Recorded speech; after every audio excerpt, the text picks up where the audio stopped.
लाल लाल अच्छे होंगे तो भगवान प्रवेश करके है उस चित्त को चुराएंगे, दही को माखन को चुराएंगे। और खट्टा है दुनिया का काम क्रोध लोभ मोह मद विकार ये सब भरे हैं तो खट्टे फिर नहीं जाएंगे, इस हृदय में नहीं जाएंगे। हृदय माने समुद्र होता है, हृदय माने हृदय होता है। भक्तों के हृदय में जब ये खट्टे दही भरे हैं तो नहीं जाएंगे, मीठे तो स्वादवत दत्ता है। लेकिन गोपियां क्या करती, वो चाहते कि मेरे ही घर में आवे, मेरे ही घर का दही खाएं। और कभी कभी तो ऐसा खिलवाड़ करती कि थोड़ा सा आनंद लेने के लिए विनोद करने के लिए वो दही को कहीं छिपा के रख देती। तो कल्पतई अस्ते जो गई ही, अस्ते माने चोरी की दूसरी नीतियों से चोरी कर लेते, एक के ऊपर एक के ऊपर एक करके तब निकाल लेते। और कभी नीचे से ही छेद कर देते। विविध हैं, चौराग गण्यम है ना, चोरों के सरदार हैं, वो तो चोरी की विविध नीति को जानते हैं। कभी ध्यान से सोच, इसके आध्यात्मिक रहस्य भी बताएगा। भगवान ऐसे विविध प्रकार की चोरी करते। कभी इतने नहीं, कभी बंदरों को भी खूब खिलाते, बाल सखाओं को खिलाते, कुछ पलट भी देते, बंदरों को भी खिलाते। मरकान भोक्षण, मरकान माने बंदरों को भी खिलाते। अब बंदर नहीं खा पाते, इतना माल की चोरी कर लेते कि पर्याप्त मात्रा में बंदर खाते खाते न खा पाए तो छोड़ के चले जाएं। तो कहते अरे राम राम, ये खट्टा दही बना के रखी है, अरे जिसको बंदर नहीं खाए तो और लोग क्या खाएंगे है? तो गुस्सा में आके ये देखो हमारे लिए मीठा दही नहीं बनाते, तो ये पत्थर लेते और उठा के भांडम भिनकती, मटका को ही फोड़ देते। ऐसे ऐसे काम करते। और जिस घर में न पाते वहां तो और उत्पात। द्रव्यालाभे, अलाभे माने जहां पर लाभ नहीं मिले दूध दही का, जिस घर में राम राम ये घर है कि स्मशान है, जिस घर में हमारे लिए गोरस नहीं, जिस घर में हमारे लिए दूध दही न रखा है। हाँ, कन्हैया के लिए दूध दही जरूर रखा करो, माखन बना के उनको दही बढ़िया से। कन्हैया को माखन बहुत प्यारा है। विविध लीलाओं को करते। सुखदेव जी कहते हैं कि हे राजा पृथ्वी, गोपियों को खूब आनंद आता, लेकिन कन्हैया जब हर घरों से दौड़ करके फिर जब यशोदा मैया के पास जावे तो गोपियों को समय बिताना बहुत मुश्किल हो जाए। क्या करें, रात कैसे बीते? तो एक बहाना बतावें कि चलो एक बार रात्रि में शाम को फिर कन्हैया को देखने के बहाने एक बहाना बनाया कि चलो उलाहना दे आवा करें। दिन भर की शिकायत यशोदा मैया से घंटों शिकायत बताओगे, इसी बहाने कुछ समय बीत जाएगा, फिर रात आ जाएगी, सो जाएंगे। तो आज सारी गोपियां यशोदा मैया के पास जा रही हैं उलाहना लेकर के। कन्हैया यशोदा मैया के पीछे लुक रहा है। सारी गोपियां इकट्ठा होकर के यशोदा मैया के घर पहुंच गईं। यशोदा मैया बड़ी भारी भीड़ देखी, कहा आज तो हम कोई बुलावा भी नहीं, न आज छठी है, न करवट बदलने का उत्सव है, फिर आज क्या है? कहाँ ये लोग आ रहे हैं? कन्हैया पीछे लुक रहा है। इतने में सारी गोपियां पहुंच गईं और एक एक गोपी अपनी शिकायत यशोदा मैया से कहना शुरू कर दी। मैया तू पहले मेरी शिकायत सुन। क्या है तेरी शिकायत? कहा मेरी मटकी दही है फोर, मेरी मटकी दही है फोर, मैया समझाई दे। मेरी मटकी दही है फोर, मैया समझाई दे। मेरी मटकी दही है फोर, मैया समझाई दे। मेरी मटकी दही है फोर, मैया समझाई दे। मेरी कन्या दही मरोर, मैया समझाई दे। मेरी भैया दही मरोड़, मैया समझाई दे। घर में घुस के माखन खायो, घर में घुस के माखन खायो, घर में घुस के माखन खायो, घर में घुस के माखन खायो, माखन खायो लाला माखन खायो, माखन खायो लाला माखन खायो। तो एक नंबर के चोर मैया समझाई दे, ये तो एक नंबर के चोर मैया समझाए दे। मटकी गई है भोर मैया समझाई दे, मेरी मटकी दई है बोड़ मैया समझाए दे। मेरी गैया गई मरोड़ मैया समझाई दे, मेरी भैया गई मरोड़ मैया समझाए दे। सारी गोपियां उलाहना यशोदा मैया से कर रही हैं और देख रही हैं कन्हैया को। कन्हैया पीछे है। बात यशोदा से करें, देखे इधर यशोदा मैया ताड़ रही हैं कि सारी गोपियां बात तो हमसे करती हैं, देखती पीछे क्या है। वो समझ गई ये मेरे लाला को ही देखने आई है। सारी गोपियां बहुत चतुर हैं। अच्छा ये भाई इकट्ठा न बोलो, एक एक करके बताओ तुम्हारा क्या नुकसान हुआ। एक गोपी बोली, तुम ही हो ब्रज की ठकुराइन, कैसे रहो हम लोग लुगैया। तुम तो ब्रज की रानी ठकुराइन हो, हम गरीब। अब अगर कह दो आप अपने मुंह से तो हम गरीब इस गांव को छोड़ के निकल के चले जाए, बस यही ना। अगर तुम कह दो ठकुराइन तो हम गांव छोड़ करके निकल के चले जाएं, कैसे जियो हम लोग लुगैया। तुम्हारा लाला तो जीना परले कर दिया है, क्या नुकसान किया। बोले देखो तुम्हारे तो लाख गायें और हमारे 2 4 10 गायें, इसी से अपना परिवार पाल लेती हैं, दूध दही बेच करके पूरा परिवार हमारा जी रहा है। और तुम्हारा लाला सुबह पहुंचता है, गाय दूही नहीं रहती, बछड़े छोड़ के चला जाता है। यशोदा मैया बोली कि गायों के दूहने के पहले तो बछड़ा छोड़ना पड़ता है कि नहीं।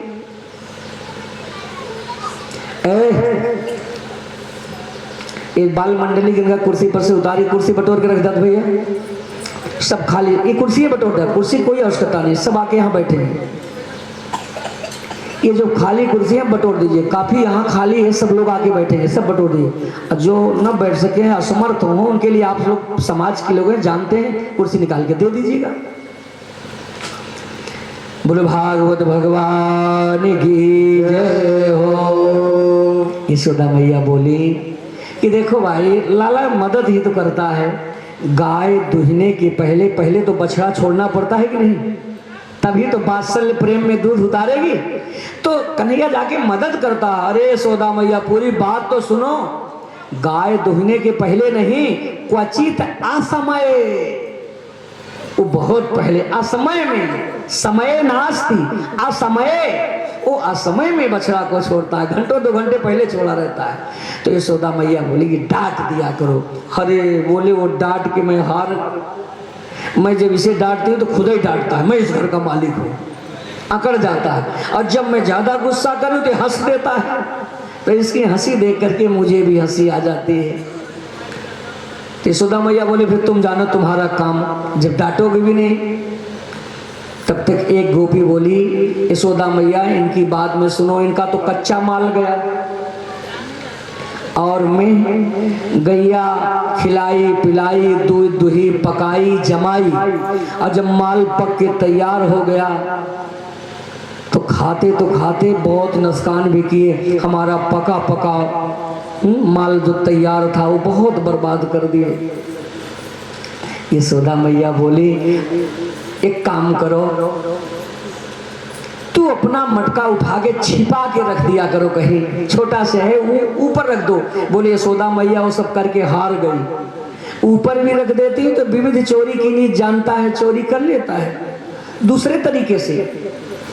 यशोदा मैया बोली फिर अंधेरे में छिपा के रख दो, अंधेरे कमरे में छिपा के रख दो, ढूंढने पे न पाओ। बोले वो भी करके हार गई। तुम्हारा लाला तो स्वयं प्रदीप्ता, ये जिस कमरे में जाता है स्वयं प्रकाश है, दीपक है, अंधेरे कमरे में भी प्रकाश हो जाता है।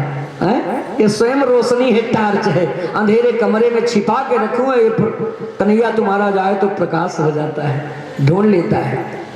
तो यशोदा मैया बोली अच्छा एक काम करो, जब ये इसको इतना चाट पड़ गई है तुम्हारे घर खाने की, घर में तो खाता नहीं, और तुम्हारे घर खाने को जाता है तो एक काम करो, छोटा सा लाला हमारा है, कितना खाएगा, एक कटोरी में थोड़ा सा जितना खाओ उतना इसे दे दिया करो, और जितना तुम दियो मेरे घर में आकर के उसका दूना ले जाओ, मेरे घर में आकर के उसका दूना ले जाओ। वो गोपी बोली, क्या कहा? मैं कन्हैया को खिलाऊं और उसके बदले में तुमसे लो? अरे खाओ को चाहे जितना खाओ, मैं तुमसे कभी नहीं मांगने आऊं। ये खाता ही नहीं, बर्बाद बहुत करता है, नुकसान करता है, बल्कि खिलाने के बाद तुमसे मैं कन्हैया को खिला के तुमसे कभी यशोदा मैया, चाहे भले हम गरीब हैं लेकिन मेरे घर में कितना भी खावे उसके बदले में हम कटोरा लेके तुमसे मांगने नहीं आए। यशोदा मैया इसको बता दे, हमारे घर में बहुत बर्बाद करता है। यशोदा जी ये कह रही थी, तब तक एक गोपी बोली, यशोदा मैया इनका तो कच्चा माल गया, इनका पक्का माल गया, हमारा माल खजाने लुट गया। तुम्हारा क्या गया? कहा भांडम भिनती, हमारा मटका ही फोड़ दिया। ये तो हमारा मटका ही फोड़ दिया, यह कह के रोने लगी। यशोदा मैया बोली कि अच्छा एक काम करो, तुम्हारे घर से 2 मटका ले जाओ। वो गोपी बोली कि 2 नहीं, 1000 मटका क्यों न दो, हमारे जैसे मटका थोड़ी मिलेगा। तो तुम्हारा मटका सोने का था क्या? बोले सोने का नहीं था, वो मटका हमारे सासू के सासू के सासू के आगे का था, खूब घिसीजा था। जैसे मैं अपने सासू का बखान कर रही, ऐसे हमारी भी बहू आती तो कहती कि हमारे सासू के आगे का। अब वो मटका कहाँ मिलेगा? हमारी बहू आएगी तो कैसे बखान, ये थोड़ी कहेगी हमारी सासू के आगे का। बोले सासू के आगे वाला तो मटका नहीं दे पाऊंगा। तब तक एक बुढ़िया गोपी थी, डंडा पटक पटक के बोलिए यशोदा मैया इनकी बात में सुनो, पहले हमारी शिकायत सुनो। 80 साल की हमारी उम्र हो गई, जैसा शैतानी तुम्हारा लाला किया है ना, ऐसा कोई गांव का बालक नहीं करता। बोले क्या किया? कहा हम घर में केवल बूढ़ी बूढ़ा है, गाय वो घर में रखे नहीं है, हम तो केवल बूढ़ी बूढ़ा है, घर में गाय रखे नहीं, और खाने पीने के लिए गांव भर में बहुत है, मिल जाता है, सभी के गाय हैं तो, लेकिन मैं ज्यादा नहीं, बस अपने खाने भर के ले लिया। एक हमारे घर में गया और जब दूध दही नहीं पाया तो हम बूढ़ी बूढ़ा सो रहे थे, जब इसको घर में नहीं मिला कहा राम राम, ये घर है कि स्मशान? ये बुढ़िया हमारे लिए घर में कुछ रखती नहीं। तो इतना उत्पात किया कि हम बूढ़ी बूढ़ा पास में ही लेटे थे, एक ही पास चारपाई थी, तो हमारा बाल पकड़ा और हमारे बुढ़वा की चोटी पकड़ा और दोनों को एक ही में बांध दिया और कान में हवा करके बोला, और जब मैं उठा तो बूढ़ा उधर खींचे, हम इधर खींचे। आज तो जो दुर्गत हो गई, वो बुढ़िया डंडा पटक पटके, लेकिन देख रही थी पीछे कन्हैया को। यशोदा मैया ताड़ गए, बुढ़िया नाटक बंद कर। अब ये डंडा जो पटके मेरे लाला को देखने आई है सारी गोपियां, हाथ झुलावत आवत दौरी, समुझ न बोलत जीभ तु बौरी, घर ही माखन भरी कमोरी, कबहु न लेत अंगुरिया बोरी। घर में दूध दही की नदी बह रही है और तुम्हारे घर में लाला जाके चोरी करे।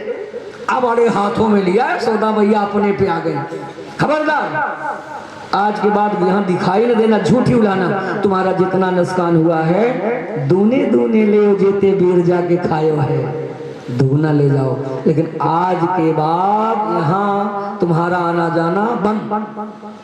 तब तो पहाड़ गिर पड़ा, आना जाना बंद हो गया, तब तो कन्हैया से संबंध ही खत्म हो गया, कौन हिसाब लेता है। सीधे तो गोपियां चली गई। सुखदेव जी कहते हैं कि हे राजा परीक्षित, देखो इसका जो आध्यात्मिक रहस्य है, ये मटका कैसे है, ये गृहस्थी एक मटका है, मटकी, ये हमारी गृहस्थी क्या है, एक मटका मटकी है। और संसार के जो विषय हैं, स्वारस्य विषय यही दही है। हमारे जो विषय रस हैं ये सब इस गृहस्थी रूपी मटकी में भरा हुआ है। लेकिन जब प्रभु कृपा करते हैं, भगवत भक्ति छलकती है, भगवत भक्ति आते ही भगवान क्या करते हैं, इस गृहस्थी रूपी मटकी को फिर फोड़ देते हैं, जिसमें विषय रूपी दही भरा है। भगवान भक्ति के आते ही इस गृहस्थी रूपी मटकी को फोड़ देते हैं और इसमें से विषय रूपी सब दही मही बह जाता है, छलक जाता है। यही है इसका आध्यात्मिक रास। जब भक्ति बढ़ेगी, पूर्ण होगी, तो मटका फोड़ने का मतलब गृहस्थी रूपी मटका, जो गृहस्थी में आसक्ति हो गई है, मटका से स्नेह हो गया है, उस मटके को भगवान भांडम भिनक, उस मटके को फोड़ देंगे और उसमें वासना रूपी जो दही भरा हुआ है सांसारिक, उसको फिर भगवान बिखेर देंगे और उसमें भक्त रूपी रस मटके में भर देंगे। और बछड़े का छोड़ने का मतलब क्या है? गाय नहीं दूही रहती, समय से पहले बछड़े छोड़ देते हैं। इसका मतलब है बछड़ा भी जीवात्मा है। जो जीव माया के बंधनों में बंधा है, जब प्रभु कृपा करते हैं, जिस पर उनकी कृपा दृष्टि होती है, तो जब चाहे उनको पावर है, फुल पावर है। अगर मान लीजिए 10 साल की सजा दिए, चाहे तो 8 साल में ही क्षमा कर दें, बस हो गई, पूरा फुल पावर है। तो यही है, जीव को बंधन से पहले ही मुक्त करने का मतलब, अभी सजा बाकी ही थी, गोविंद की कृपा झलक गई, जीव को पहले ही बंधनों से मुक्त कर दिया। यही है बछड़ा छोड़ने का मतलब। बंदरों को खिलाने का मतलब है, भगवान बंदरों को भी दही खिलाते हैं। देखो, बंदर भी तो जीवात्मा है। सारे जीवों को पालन पोषण भरण करना सब भगवान का काम है। और बंदरों को खिलाने का मतलब ये है कि भगवान ने स्वयं संकल्प लिया था कि भैया, चूंकि ये बानर रामावतार में भगवान की बड़ी सेवा की, बहुत सेवा की थी, लेकिन प्रभु राम जी बोले कि मैं इस रामावतार में जितनी मेरी मदद किया, उस हिसाब से मैंने तुम्हारी सेवा नहीं कर पाया। चलो कृष्णावतार में मैं तुम्हारी सेवा को करूंगा। तो भगवान उन बंदरों को भी इसीलिए पूर्व अपने अवतार की याद करके कि हमारे साथ बहुत उपकार किए हैं, इसलिए मरकान अपिभोक्षण, बंदरों को भी भगवान खूब खिलाते हैं, क्योंकि बंदर भी तो जीवात्मा है। सारे जीवों का भरण पोषण करना भगवान का ही काम है। सुखदेव जी कहते हैं कि हे राजा परीक्षित, एक दिन यशोदा मैया सोची कि लाला घर का माखन क्यों नहीं खाता। आज मन में आया कि घर का माखन क्यों नहीं खाता। वो समझ में आ गई बात। ये गोपियां अपने हाथ से दही बिलोती हैं। हमारे घर में लगे हैं नौकर, ठाकुर जी की सेवा नौकरों से नहीं करा। आप ठाकुर जी से बढ़ के नहीं हो, जिन ठाकुर जी की कृपा से सब कुछ आनंद कर रहे हो, अरे उनकी तो सेवा अपने हाथ से कर लो। गुरु की सेवा, ठाकुर जी की सेवा, भगवान की सेवा अपने हाथ से करनी चाहिए। कितने भी बड़े हो जाओ, उनके लिए नौकर नहीं लगाओ, आप अपने हाथ से सेवा करो। ये यशोदा भक्ति कह रही है कि वो मेरे घर में यही गड़बड़ी है, नहीं तो मेरे घर का लाला खाता। आज पहले पहले यशोदा जी दधि मंथन करने जा रहे हैं। इसके पहले कभी दधि मंथन नहीं किया था। एकदा गृहदासीसु यशोदानंद गेहनी कर्मांतर नियुक्तासु निर्मंथ स्वयं दधी। एक बार की बात, एकदा सब जहां समझ लो पहले पहले, इसके पहले कभी यशोदा दधि मंथन नहीं की थी। ब्रज की रानी है, ठकुरानी है, नौकर चाकर लगे हैं, लेकिन आज कन्हैया के लिए वो दधि मंथन करने जा रहे हैं। एक बार की बात है, एकदा शब्द है। यशोदा दधि मंथन करने जैसे बैठे, दासी आ गई, नौकरानी, ठकुरानी, नौकरी छूट जाएगी क्या हमारी।